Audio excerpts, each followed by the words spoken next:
Ouais, salut les gens. Alors vous connaissez sûrement Oversteam. Oversteam, c'est une marque de nutrition sportive qui est très connue, qu'on voit un petit peu partout en France, mais on ne sait pas forcément trop ce qu'il y a derrière. Et je suis le premier à me poser la question. Ça semble quand même d'être le truc super industriel, super chimique, super machin, super truc, super gros. Voilà, bon, là je suis en Bretagne à l'occasion de l'ultramarin, donc sur Vannes, et on va aller juste à côté à Plescope. Et Plescope, c'est là que se trouve le siège d'Oversteam. Donc là, je vous emmène pour une petite visite des locaux, du labo. On va rencontrer un petit peu le personnel, tout ça. Après, pas forcément dans le même ordre, parce qu'on a visité dans un ordre labo, siège, enfin voilà. Donc c'est ma vidéo, je m'en fous, je fais ce que je veux, je mets ça dans l'ordre que je veux, et on découvre tout ça ensemble.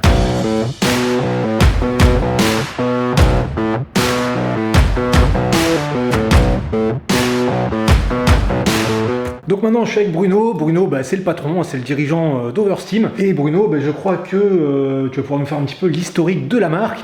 Si je ne me trompe pas, le premier produit c'était le gâteau sport. C'est ce qui a permis de créer la marque, qui l'a rendu peut-être célèbre. Donc tu vas pouvoir nous en dire un petit peu plus sur tout ça. Absolument Julien. Donc pour présenter la marque Oversteam, ce qu'il faut savoir c'est que Oversteam, malgré une consonance anglo-saxonne, est une marque française basée en Bretagne, à Vannes plus précisément. Et une de ses particularités, c'est que c'est une entreprise familiale dès le début. Au jour d'aujourd'hui, on co-dirige avec mon épouse la société qui avait été créée à l'origine par le père de mon épouse, Daniel. Cette société est créée en 1982, donc ça nous ramène maintenant à plus de 37 ans. Et l'origine de la société était tout simplement que Daniel ne trouvait pas les produits dont il avait besoin dans sa pratique sportive, qui lui est cycliste. Il a décidé de faire lui-même ses produits, et le premier produit qui a été créé est le gâteau sport. Donc ça a commencé dans un garage, et petit à petit la société a progressé par le bouche à oreille, parce que nous vendions au direct à l'origine, la société faisait de la vente à distance uniquement, ou auprès des clubs locaux, et à partir de 91, les premiers magasins spécialisés sont venus nous voir pour nous demander si on souhaitait bien vendre les produits en magasin.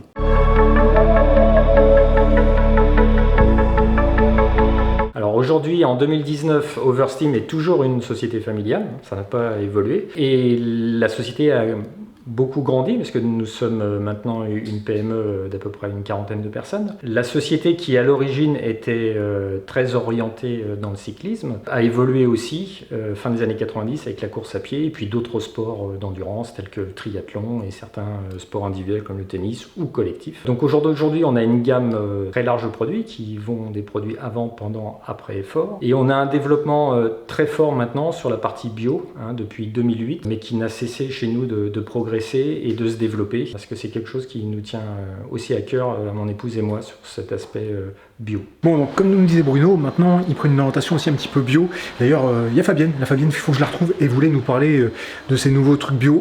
En janvier 2019, nous avons travaillé sur des nouveaux gels énergétiques. Donc on a revu à la fois la texture et aussi la composition. Donc on les a enrichis en minéraux, en vitamines, et on a également apporté des super fruits pour qu'ils soient plus efficaces. Et on y a apporté tout un aspect naturalité, puisque maintenant ils sont sans conservateur, sans colorant, et on y a mis des arômes naturels. La gamme 2008, la gamme 2008, je voulais dire... Ouais, ça je vais le laisser au montage, c'était drôle. Non. La gamme bio a été lancée en 2008. Mais elle s'est considérablement étoffée là cette année, puisqu'on a lancé une petite dizaine de nouveautés sur cette gamme. On a travaillé sur un gâteau sport bio. Ensuite nous avons... Ils sont pas là. Ils sont pas là, on va retourner là-bas, pardon. D'accord. Coupe, vas-y. Bon là on cherche les fameux produits bio que Fabienne voulait nous montrer.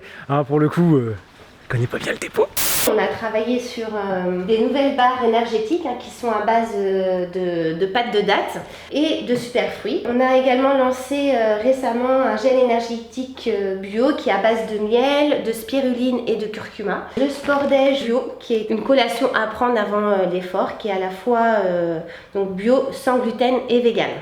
Bon, je m'incruste rapidement dans la vidéo, parce que de toute façon, comme je l'ai dit, c'est la mienne et je fais ce que je veux. Et donc tout ça pour vous dire que là, on va quitter Plescope, on va faire 5 km et on va aller à Saint-Avé. Donc à Saint-Avé, il y a le laboratoire où sont fabriqués les produits et on va y rencontrer Romain. Romain va nous faire visiter tout ça, mais avant, il m'a expliqué un petit peu le processus de création d'un produit. Pour résumer, en gros, ça part d'une idée ou d'un besoin, que ce soit de chez eux ou de leurs sportifs. Ils vont faire une recette sur papier, et puis après ils ont une salle, on va dire que c'est leur petite cuisine où ils vont pouvoir créer des échantillons. Donc ils vont d'abord les goûter en interne et puis ensuite ils vont les envoyer à leurs sportifs et en fonction des retours, ils vont pouvoir améliorer ou pas la recette. Suite à ça, ils vont faire toute une batterie de tests pour vérifier que la texture, le goût ou par exemple la teneur en vitamines et minéraux ne bouge pas dans le temps. Et après toutes ces étapes, ils vont pouvoir décider de valider ou non le produit. Voilà, donc je vous laisse découvrir comment sont fabriqués les gels et les boissons chez Oversteam et ensuite on va revenir sur Playscope pour une dernière partie de la vidéo très intéressante sur la diététique sportive.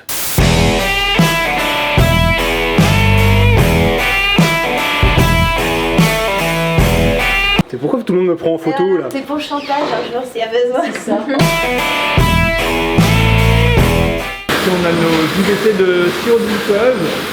C'est la matière première qui est le plus utilisée au niveau des gels, qui va être après incorporée dans nos différents tubes de mélange. Donc là on est en train d'incorporer le sirop de glucose pour le mélange de demain.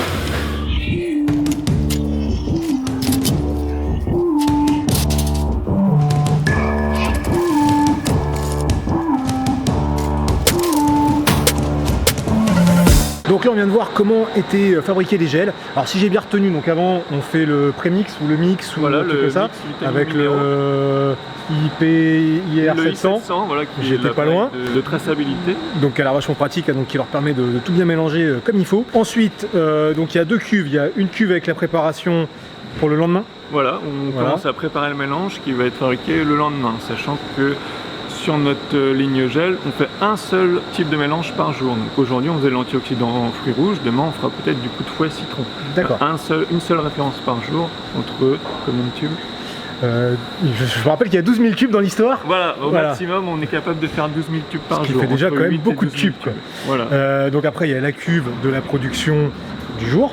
Oui. Voilà, et ensuite tout ça qui part dans les tubes vides, voilà, qui sont à la base vraiment sous forme de tubes ronds, et ensuite qui sont pliés, remplis, soudés. Et on passe dans le détecteur de métaux. Donc le détecteur de métaux pour qu'on soit sûr qu'il n'y ait pas de conneries dans le tube, sinon ça pourrait être gênant. Ensuite c'est pesé pour que ça fasse dans les 30 grammes. Voilà, comme ça. Contrôle régulier tout au long du conditionnement, on va contrôler le poids, la teneur en brix, le goût. Et donc maintenant on va voir les poudres. Donc ici on va pouvoir rentrer au local poudre.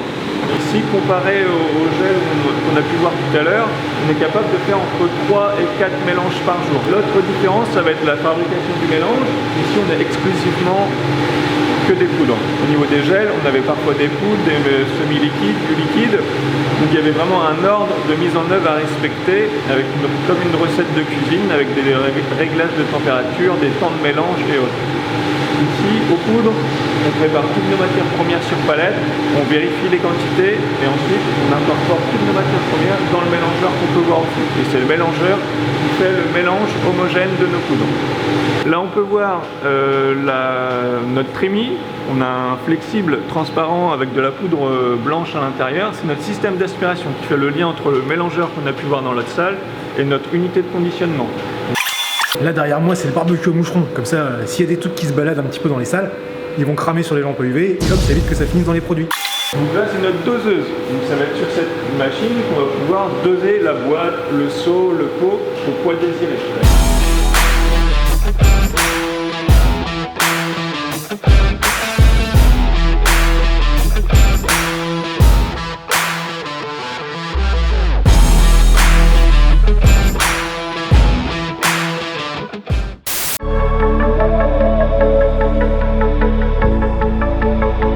Tout simplement, les produits de l'effort, la nutrition sportive, c'est vraiment adapté aux besoins.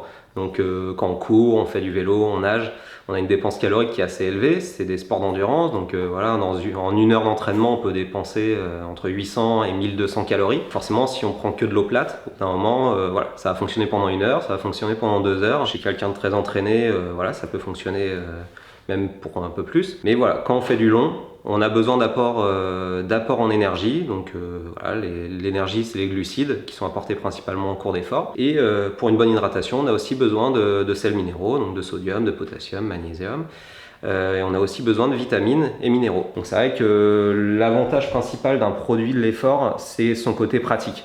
Voilà, c'est pouvoir l'amener avec soi, le consommer facilement, rapidement et avoir quelque chose qui soit aussi digeste et adapté aux efforts physiques. Si on part à l'aventure sans rien et qu'on se base juste sur l'alimentation, c'est pas dit qu'on arrivera à trouver de quoi se faire une boisson quelque part, de quoi se faire une barre énergétique ou une pâte de fruits à l'étranger, quoi.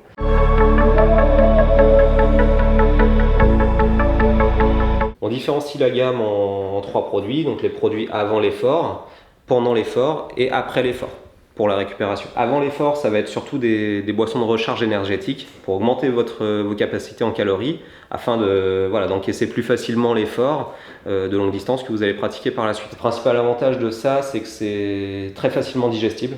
Donc ça permet de préserver le transit intestinal, la digestion, donc éviter d'avoir des problèmes intestinaux en cours d'effort, plus un apport aussi énergétique en vue de l'effort qui va être fait par la suite. Ensuite on a les produits pendant l'effort, donc les boissons énergétiques, ça permet d'hydrater et de mieux hydrater que l'eau seule. Donc comme je vous l'ai dit, quand on fait un effort de longue distance, on perd de l'eau, on transpire. Et on perd dans cette eau également des sels minéraux, donc du sodium, du potassium, et on perd aussi de l'énergie par la dépense calorique. Donc ces boissons en fait regroupent tout ça et permettent de compenser ces différentes pertes liées à l'effort. Vu qu'une boisson doit être isotonique pour être bien assimilée par l'organisme, on ne peut pas trop les charger en glucides. On ne peut pas faire une boisson qui est hyper riche en sucre parce que sinon vous allez avoir une vidange gastrique, vous allez avoir des troubles intestinaux qui vont apparaître. Vu qu'elles ne peuvent pas apporter trop de sucre, forcément elles ne peuvent pas apporter autant de calories que les dépenses qui sont élevées pour des efforts longue distance.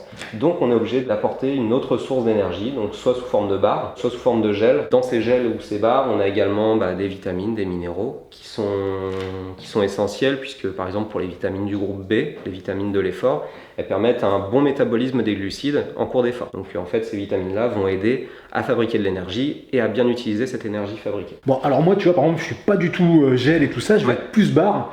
Je pense qu'en fait, on peut prendre un petit peu en fonction de ses préférences, c'est ça? Oui, c'est ça. On peut prendre des gels, des barres, voire des boissons. Peut-être pas en prendre trop pour pas saturer les apports, enfin l'estomac au niveau des apports.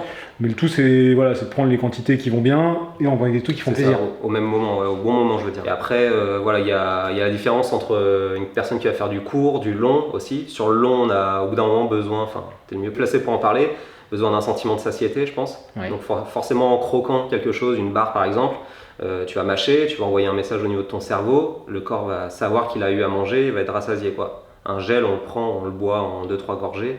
Il y a moins ce sentiment de satiété, on n'a pas l'impression d'avoir mangé. Il y a le côté pratique aussi, les cyclistes sont plus adeptes des gels. Et donc petit message aux cyclistes mais aussi aux coureurs, quand vous prenez des gels, évitez de balancer vos emballages par terre, ça va aussi pour les barres, ça serait bien parce qu'on en retrouve souvent sur les courses et c'est pas cool, vous avez des poches qui étaient dedans au début, donc vous pouvez les remettre dedans, surtout que je vous montre quand même, il y a une petite astuce, là comme sur tous les gels en fait, le petit capuchon, vous le retournez, ça se renfonce dedans, ça se referme, ça évite que ça coule.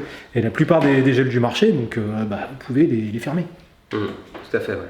Tu savais ça quand même comme tu Non, tu viens de me l'apprendre, tu vois. Putain, le mec travaille ici, il le savait pas. Ouais, écoute, si je mets ça dans le montage, tu vas te faire engueuler par le patron.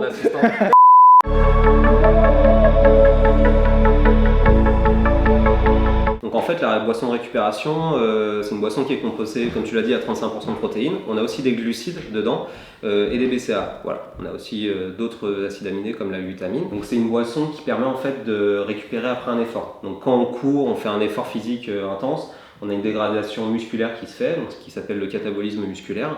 La boisson, par le biais de ses protéines et de ses glucides, permet de justement diminuer ce phénomène en récupération et de moins cumuler de fatigue après un entraînement ou une sortie intense. Donc on récupère mieux et de toute façon la plupart des études scientifiques le montrent, il y en a des centaines à ce sujet.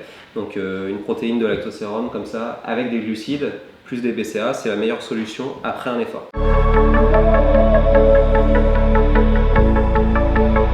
On pourrait le faire au quotidien.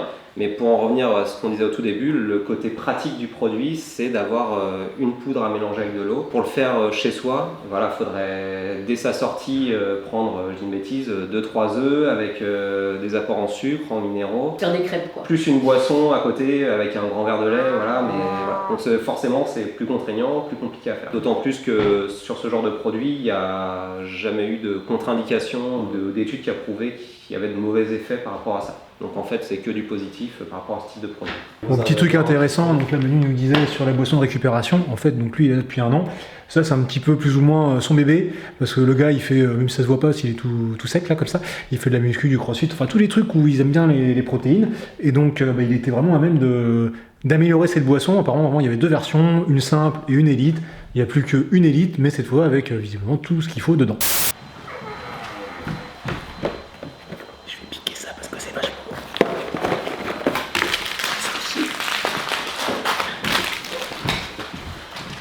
Et me voilà de retour sur ce chemin au bord du golfe du Morbihan. La visite est finie et j'ai trouvé ça super intéressant. C'était bien de voir qu'en fait Oversteam c'est pas un si gros truc, hein. On a vu que c'était plutôt une boîte un peu familiale avec pas beaucoup d'employés, pas des gros locaux, et ces employés pour la plupart ils sont sportifs, ils pratiquent différents sports. On l'a pas trop vu dans la vidéo, mais c'est le cas, hein, du triathlon, du crossfit, de la course à pied, du trail, enfin tout plein de choses. Donc ça leur permet un petit peu de participer au développement de leurs produits, et visiblement ils ont à cœur de faire des produits de qualité. Donc je ne sais pas ce que vous avez pensé de cette petite visite, vous me direz ça dans les commentaires. Voilà, je ne vais pas forcément en dire plus. En tout cas, je trouve que ça permet de mettre un visage sur une marque, voir un petit peu ce qui se cache derrière, et peut-être de changer l'image qu'on en a. En tout cas, pour moi, c'est le cas. Là, je trouve ça de suite vachement plus sympa. Voilà, donc dites-moi ce que vous en pensez, et puis surtout, likez cette vidéo, partagez-la, puis abonnez-vous à la chaîne. Allez, gros bisous, à bientôt.